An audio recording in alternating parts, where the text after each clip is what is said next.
So, pakinggan muna natin yung matinding banat po ni VP Sara Duterte patungkol dito sa may bayan pa ba tayo na matatagpuan sa 2028. Ako talaga, disagree ako dito kay VP Sara. Ngayon pa lang wala na eh, di ba? Huwag mo nang antayin yung 2028, madam. Tumakbo ka na ngayon pa lang din. Biro na, wala namang kampanya, wala namang eleksyon ngayon. Pero bago po mangyari ang mga ganyang klaseng usapan, ulitin lang po natin mga kababayan, baka naman pwede mag-subscribe na po kayo kasi sa mga nanonood, 52% hindi nakasubscribe. Pero alam nyo nakita ko yung statistics medyo umaangat na po ito. Marami na po ang nanonood na nakasubscribe. Pero kung maaari pa, yung iba pa, yung remaining na nanonood, baka naman pwede tayo mag-subscribe. Okay, ito na nga. Pilipinas pa ba sa 2028?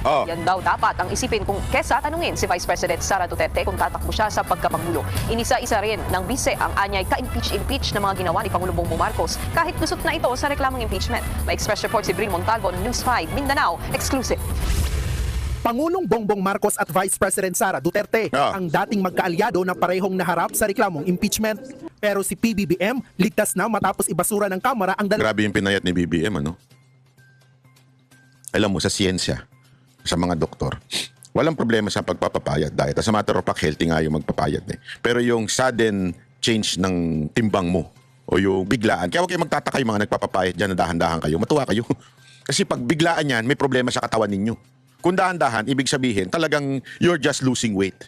Di ba? Dahil sa inyong ginagawang diet o kaya exercise. Pero pag biglaan, there is something wrong. Kaya dapat talaga, itong si Marcos, maglabas na ng medical bulletin dahil ang daming ang chismis Ako, ngayon ko lang nalaman, ang chinichismis pala na meron siyang cancer. Hindi ko alam yun Hindi ko nababalitaan yun Hindi kasi ako, sabi ko sa inyo, di ba, ako yung tipo ng tao na medyo malayo pagdating sa chismis. Pag chismis, tablado na kagad sa akin yan I mean, hanggang walang pinilalabas, tablado kagad sa akin yan. Hindi ko na pinapansin yan. Hindi ko na kiniklik kasi alam kong chismis. Ayoko ma-trigger, di ba?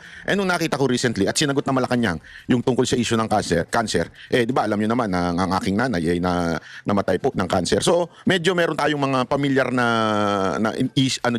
kaalaman diyan sa cancer. At ang isa nga daw niyan ay yung weight loss, which is alam ko din yun kasi nga nangyari nga sa nanay ko. At nung tiningnan ko, inobserve ko si Marcos, sabi ko, biglaan yung niya Hindi hindi yung unti-unti, di ba?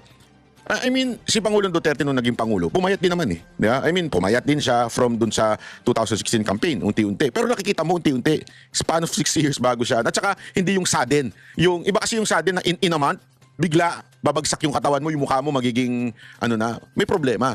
Kaya dapat talaga, eto si Bongbong Marcos, maglabas ng medical bulletin. Kasi nga, sabi nga ni VP Sara Duterte, yung health issue niya, yan ay impeachable kung sakasakali, di ba? Yan ang isa sa dahilan kung bakit dapat ma-impeach sa isang presidente, yung kanyang kalusugan o yung kanyang health. Sabi nga niya, parang wala nang sa tamang pag-iisip, di umano, allegedly. ang reklamo sa kanya. Si VP Sara may nakabinbin pang 3 reklamo. Pero para sa bise, malinaw na may impeachable offense si Pangulong Marcos. Una na impeachable offense yung pagpirma ng budget na alam mong galing siya sa bill na may mga blanco at merong mga insertions. Impeachable offense din yung humihindi ang isang opisyal kapag merong nagtatanong ng competency niya na mamuno at may nagsasabi na gumagamit siya ng illegal na droga. Sinabi yan ng bise sa libing ng namayapang tsugi na si Bong Duterte. Tama yan alam mo. Tama yung sinasabi niya na na impeachable, ganyan-ganyan. Alam mo, isa siya sa mga unang nagsabi niyan Isa siya sa unang nagsabi niya na yung blanco, diba? Yung blanco na lumabas ay impeachable yun. Which is, it's not a small thing. It's billions. Blank, billions. Pera ng taong bayan, it is not your money. So doon pa lang, talaga impeachable na yun. That's enough substance. Kaya yung alam mo yung yung ginawa nito ng Kamara na pagpabasura doon sa impeachment ni Duterte, ay ni Marcos. Yan po ay really impeachable. Bakit? Kasi yung substance noon yun na lang blanco yun ay public record, di ba? I mean, that's more than enough para magkaroon ng substance and yet wala. Sa Davao City, tuloy-tuloy din daw sa paghanda ang kanyang kampo sa nilulutong paggulong sa kanyang impeachment complaints. Nagpasaring din si VP Sara sa banat ni Palace Press Officer Undersecretary Claire Castro na nagpapakalat umano ang bise ng fake news. Matatanda ang tinawag ni Castro na kasinungalingan ang sinabi ni VP Sara na hinaharas umano ng administrasyon ang mga kaalyado niyang senador. Sinasabi ko na nga paulit-ulit na na si Claire Castro nagdadala yan ng kahihiyan sa ating bayan. Dapat hindi na siya pinapakinggan at pinapansin. Natanong ko rin si VP Sara tungkol sa 2028 elections kung saan matunog at posible niyang makalaban sa pagkapangulo sina Senador Riza Ontiveros o Naga City Mayor Leni Robredo. Unang-una ang tanong, meron pa bang bayan? Meron pa bang Yan. Pilipinas na pag-uusapan sa taong 2028? Lubog na tayo sa basura, sa baha, sa lahat ng economic indicators, kahit sa korupsyon, lubog na tayo. Sa alitan naman ng Chinese Embassy at mga opisyal ng Pilipinas, mungkahi dyan ng bise, Dapat ayusin natin ang ating relasyon sa lahat ng mga kapitbahay natin at sa lahat ng iba pang mga bansa sa buong mundo. Nagbabalita mula sa Frontline, Bril Montalvo, News 5. Nako, alam mo, ito Mama BP Sara Duterte ingat kayo doon kay, yung kay Montalvo na yan. Diyan sa Davao. Naku po, pagka mga ganyan, alam mo na Caracas. Hindi Sorry pero katotohanan lang eh. Pag mga ganyan, delicates yan. Huwag mo nang pagkakatiwalaan yung mga ganyan, ma'am. Sabi ko sa inyo, ako, nasabi ko na ng ilang beses sa mga kakilala ninyo. Basta ganyan ng Caracas. No thanks na. Parang delicates na yan. Mahirap. Kaya ingat kayo kasi baka baluktutin na naman lagi ang pahayag ninyo. Kasi ngayon nga, binabaluktot na naman nila yung pahayag ng tao ng news kung ano yung sinasabi ninyo. Delicates yan. Tapos kukuha sila ng opinion. Kasi ganito style ng ganito ang style ng media. Interviewing ka. Tapos medyo babaluktutin yung interview sa'yo. Di ba? Tapos itatanong sa kabila yung sagot. Yung kabila naman, hindi nag-research, nagre-rely lang doon sa tanong ng media. So sasagot siya sa misquote o chap-chap na pahayag mo para mag-away kayo, para bangayan kayo. Ganun ang ginagawa ng media. Hindi, walang biro. Ganun ho talaga sila. Kayo ho, ma'am, delicates po yan. Ako, advice ko lang po. Basta mga ganyan Caracas, ganyan ng lahi, delicates po yan. Walang biro, walang watiti. Kaya nga ako, ilag ako sa mga ganyan eh. Totoo lang kahit mga vlogger, basta ganyan ng Caracas, delicates yan. Maniwala, sabi ko sa inyo, kaya bawal sa Banateros yan eh. Sa Banateros, matitikas lang, yung sigurado lang. Pero pagka hindi sigurado, no thanks. Ito. Pag-usapan din natin itong ito. Sa iba pa nating tampo. Hindi, sorry. Ito pala. Yung tungkol doon sa patungkol doon sa detalye ng text message ni Marcos. You said you personally saw the screenshots shown by Congressman Leviste. Can you walk us through what exactly did you see, Congressman? Actually, they were video screen captures, presumably of the phone of Adrian Bersamin himself. So, it's like tinurn on yung screen capture sa phone and then nag-scroll through dun sa messages they were signal messages between PBB. Itsura pala ni Yusik Bersamin. Pag mga ganyang Caracas na, ay kaitsura ni TP, alam mo na. Alam mo na ako sinasabing masama. Basta pag mga ganyang Caracas na, pagdudahan mo na yan. and Adrian Bersamin. So you can see the numbers there, and you can see the messages as they are scrolled through in the video. So that's what we saw, and the messages are from December 2024 to July 2025. Pero Congressman, did Pong Leviste tell you how he secured a copy of this screen recording? He told us that part of when in November, Senator Ping Lacson, during a Senate session, essentially spoke in plenary and started mentioning Yusek Bernardo's part in providing the 8 billion kickback and delivering it for the president through Yusek. Ayan, 8 billion daw, grabe, no? 8 billion kickback. Buhay ka na nun. Kung tatagal ka pa, I mean, hindi, syempre matatanda na tayo. Kayo naman, it's a reality in life. I'm not saying this because I'm wishing it, Pero sa buhay kasi, alam mo ito nga, sabi nga ito, just a simple lesson for each one of us, You have to understand this. Alam mo, mismo Biblia nagsabi, number our days. Di ba? Bilangin mo. Kasi minsan, we think we will live here on earth forever. Mali po yung ganong klaseng kaunawaan. Dapat talaga, mag-iisip ka na there is another forever.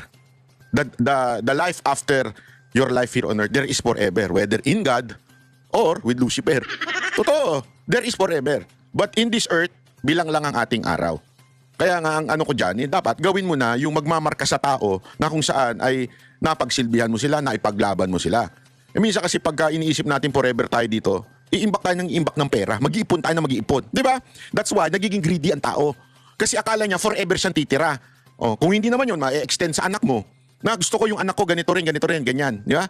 Which is ayaw mo magtiwala sa Diyos na hayaan mo yung anak mo na magtrabaho din. Bibigyan mo ng for start, pag-aaralin mo, tapos for the start, and let him, di ba, haggle with life. Hayaan mo yun. Ano niya yun naghagil ka eh. What do you think na hindi kakayanin? Kaya ka naging strong eh. Kala mo, kaya nga yung sinasabi, tama yung sinasabi. Ito bigyan ko lang kayo ng simple moral lesson in life. Kaya yung sinasabi ni Robin Padilla, tama yun eh. You know why? Mga bata ngayon iyakin. Bakit mga yung Gen Z, konting didepress? Kasi binaby sila. Bata, pinrovide na lahat. Bata, hindi sila naging independent. Pagka sumigaw, umiyak, lalapit ka kagad. Di ba? I mean, alam mo, nakita ko yan sa Japan. Nakakita ko na ilang beses kasi sinasabi nila sa akin, sa Japan daw, ang mga bata, grabing independent. Sila pumapasok sa school, sila tumatawid. As in, although I'm not saying dapat ganito dito kasi iba naman ang environment natin. Pero that's how they were trained. At isa pang training sa mga Japanese na mga estudyante, mga children, ay yung pag umiyak, hindi mo pupulutin yung bata.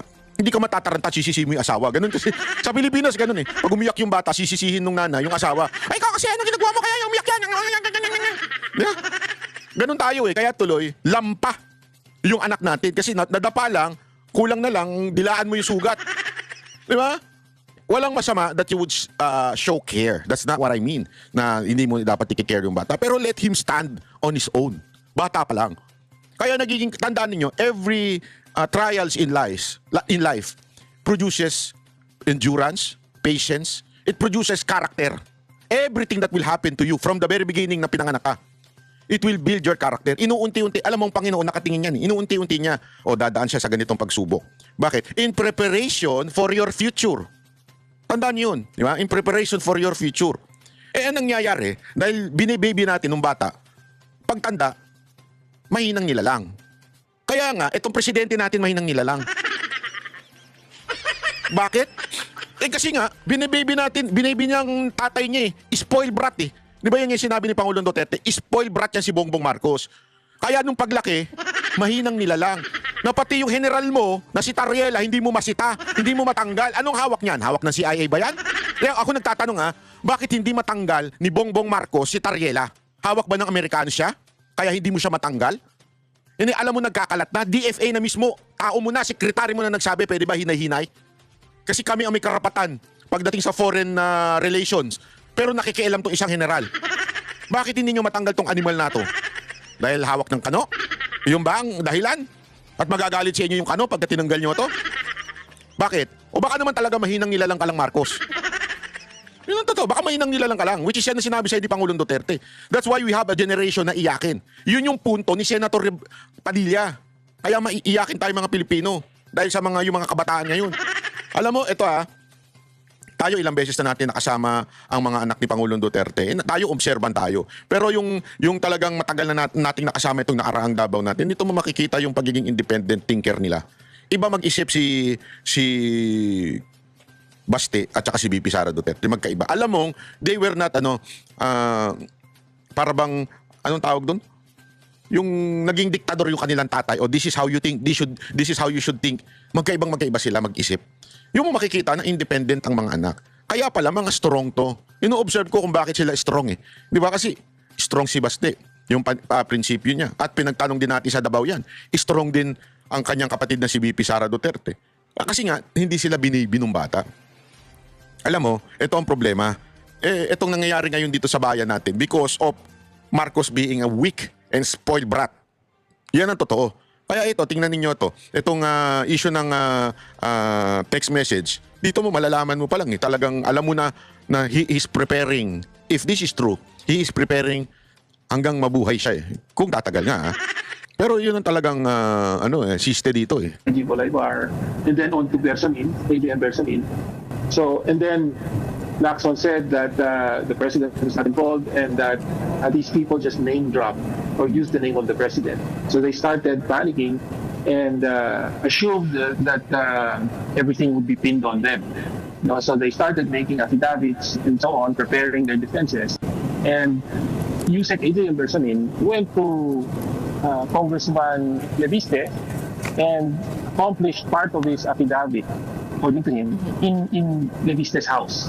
And he showed CCTV footage of Adrian arriving and then going into the house with him and so on and so forth.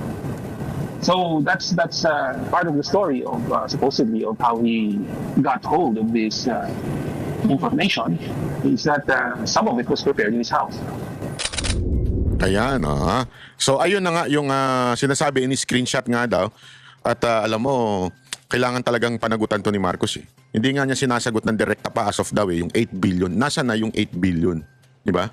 Nasa na, Marcos, yung 8 billion na sinasabi dito? Totoo ba ito?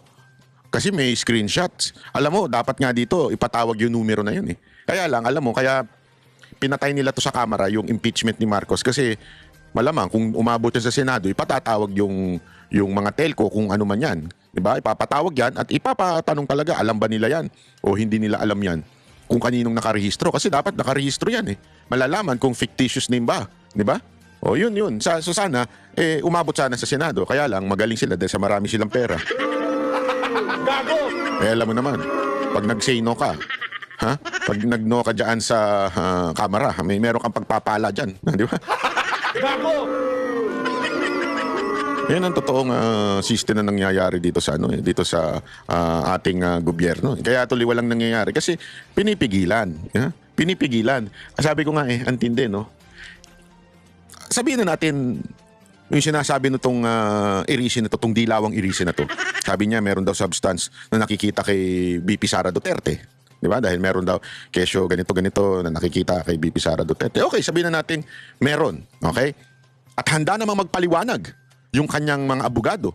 Kasi alam mo, isa lang naman hindi sabit, pero isa lang naman yung parang sinasabi nilang pinagdidiinan nila yung piatos-piatos. Which is, ang dali namang sagutin yan. At hindi ang sasagot niyan si BP Sara Duterte. Batas ang sasagot dyan. Dahil sa any confidential matter, especially in the military, it is written in our laws na bawal mo i-divulge kung sino talaga yung identity ng taong kinuha mo para sa certain mission. Yan po ay nasa batas natin. Bawal po yang ilabas. Kung gusto nilang ipilit, di sila ang mag-disobey ng at ipatawag nila through the AFP. Kasi si BP Sara Duterte hindi naman gumagamit ng kung sino-sino yan eh. Alam ko yan, sigurado ako nasa intelligence yan ng AFP. Kaya tingnan nyo, hindi umiimik yung AFP tungkol dito. Kasi gawain naman talaga yan. Alam ng intelligence yan, community, na pag ang isang tao itinago mo yung identity for a certain mission, magkamatayan na, hindi lalabas yung pangalan yan. Kahit korte pa o sino pa ang magano, kasi nga, nasa batas yan. Diba? Which is, sabi ko, yun lang yung quote-unquote substance na sinasabi nila sa impeachment ni VP Sara Duterte. Kay Marcos, the testimony of the sister na bangag siya. Diba? Ano pa? Yung 8 billion text messages. That's more than enough substance. Diba? Blank budget. That is substance. Yung mismong budget na puno ng allocation na pinirmahan niya, that's fucking substance. Saan sasabihin nitong kamera walang substance? Gago ba kayo? Halatang pinagtatakpan ninyo. Alam mo kung ba't nila pinagtatakpan? Involved kasi sila eh. Gago! Puro contractor kasi mga congressman eh. Asan na yung mga binanggit na contractor na congressman? Bakit ang pinag-iinitan yung mga pumapalag tulad ni Libiste at saka ni Kiko Barsaga? Bakit yun ang pinapag-initan ngayon? Bakit hindi yung mga contractor? Ikaw, Lacson, isa ka pa. Isa ka pa. Di ba? Ang daming binanggit. Malacanang na nagbanggit ng mga contractor na congressman. Ni isa wala kang inimbitahan. Gago!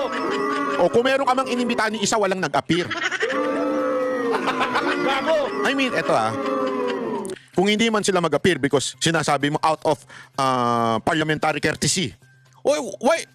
Kung ako sa'yo, i-PR mo na lang. Mahilig ka naman sa PR, bida-bida ka eh. Di ba? Magpa-press con ka. Pinatawag ko ang pangalan ni Kong ganito, Kong ganyan, bigay ka lista. Pinatawag ko ito mga ito, pero ayaw nilang umattend. They should answer the public. Hindi pinapairal mo yung Ay. Muntik na yun. Buti hindi ko nabanggit. Kung alam niyo yung lalabas sa bibig ko at nahuhulaan ninyo, isulat nyo nga dyan.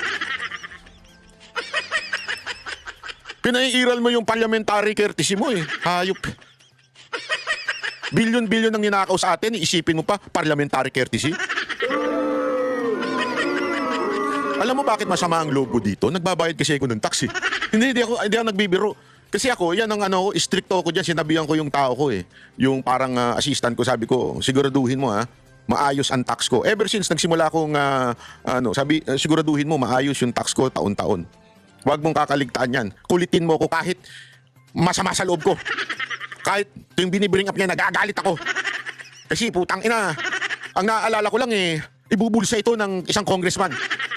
Di ba? Gagawin lang ito, itong perang ibibigay lang niya sa pukpok niya.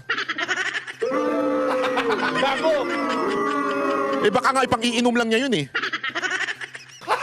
Gago! Kasi alam niyo ba yung mga hayop na yan? Yung mga alak niyan, mamahalin.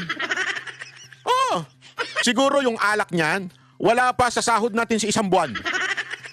Ganun yan, isang bote ng alak niyan. Depende pa kung saan niya ininom yan, ha? Kung ininom niya sa mga KTV, sa mga JTV, mas mahal pa. Oh, totoo, walang biro. Kaya nga nakakabwisit kung iisipin mo, tayo na pinagpaguran ko to, araw-araw ako nagbibidyo. Animal ka. Yung iba ayaw pa mag-subscribe. Araw-araw ko to pinagpapaguran. Araw-araw, nung kabataan ko, nung high school ako, tsaka nung elementary ako, kahit nung koleyo, di ako nag-aaral Kasi, hindi totoo. Kasi nga, meron akong baluktot na pananaw sa buhay nun At least aminado, di ba? Ang pananaw ko kasi sa buhay ko noon, tutugtog naman ako Musikero kasi ako Bakit ko kailangan mag-aral ng Espanyol? Bakit ko kailangan mag-aral? Tangina, pinag-aral ako Espanyol, Italian, German. Bakit? Pag nagda-drums, kasi drummer ako kung nagda-drums ba ako, magsasalita ako ng hola kasi, hola kital. Magagaganon ba ako? Di ba? Hindi naman ciao, ciao. Ano? Drummer ka So sabi ko, ba't ko pag-aaralan yan? Kailangan ko pa yung logic, ganito pa. Hindi ko talaga pinag-aralan. Alam mo yun? Hindi ko talaga siya... Ba't tayo naabot sa pag-aaral? Di ba? Pero ngayon, yun. Pero ngayon, grabe po ako mag-aaral. Pagising ko pa lang. Pagkatapos natin magmuni-muni, kasi sa umaga kailangan magmuni-muni tayo. Pagkatapos natin magmuni-muni, aral na kagad ako. Buong araw yan, baka akala ninyo. Aral talaga. I-research ko lahat ng news, di ba? Kasi kailangan natin makita all sides of stories para hindi ka maging blanco pagka nagsalita ka. Kailangan, alam mo yung nangyayari. At the same time, pag meron akong hindi alam, dahil di ko nga pinag-aralan ng koleyo, i-chat GPT natin yan, tatanong natin yan kay Gemini. Kino-cross-reference pa natin yan, kasi minsan si chat GPT, bobo rin Lagi kami magkaaway niyan tapos si AJ Gemini natin, ito mas medyo formal ng konti ito. Ay ganun yun para talagang nag-aral tayo diyan para trabahuin natin yan. Buong araw tatrabaho tayo, tapos syempre tuwan-tuwa ka na kasi sahuran na ng pagbablog mo, sahuran na sa YouTube. Di ba? Kasi ganyan tayo Tayo kasi umaasa lang tayo sa YouTube Hindi tayo umaasa sa bayad ng mga politiko Umaasa, ito mga politiko na to, mahirap yung kausap. May sariling mundo yan, bahala kayo sa buhay ninyo. Basta ako, okay na ako. Sapat na sa akin yung YouTube. Kasi mabuhay ka lang ng sakto, sapat na ako sa YouTube. Okay, nakita natin doon. So, pinaano natin, di ba? Pag yan na. Tapos biglang, yung staff ko biglang mag-message, Hoy, magbayad ka na ng tax. Utang mababawasan Papapakamot ko sa ulo ilan sa inyo ganyan? Yeah? Yung, akala ko akin na, hindi pa pala. Ganun Tapos, siyempre magre-reklamo pa ako kasi, nagbabayad na ako ng tax sa Amerika Kasi YouTube, sa Google, Amerika yan So sila nagpapasahod sa'yo, American company. Sa American company, matik yun. 40% bawas sa'yo. Kita and tax, aabutin ng 40% mahigit. So halos kalahati na. Yung kinikita mo sa YouTube. Tapos, nakakaltasin pa ng gobyerno ng Pilipinas. Ako maintindihan ko pa yun Bakit? Kasi kumpanya ng without YouTube, wala kang kita sa kumpanya nila and they're making it better every day, which is good. At the same time, ang nakakairita lang kasi hindi naman ako nakatira sa Amerika pero nagbabayad ako ng tax. Kasi yung kumpanya nakatira doon sa Amerika. So matik yun. Tapos, tayo, dito sa Pilipinas. Ang sakit sa loob. Baka akala ninyo, hindi kayo nababawasan ng tax. Kaya lumiliit ang sahod ninyo. Dahil matik po yan. Yung pagbawas ng tax, matik po sa inyo yan.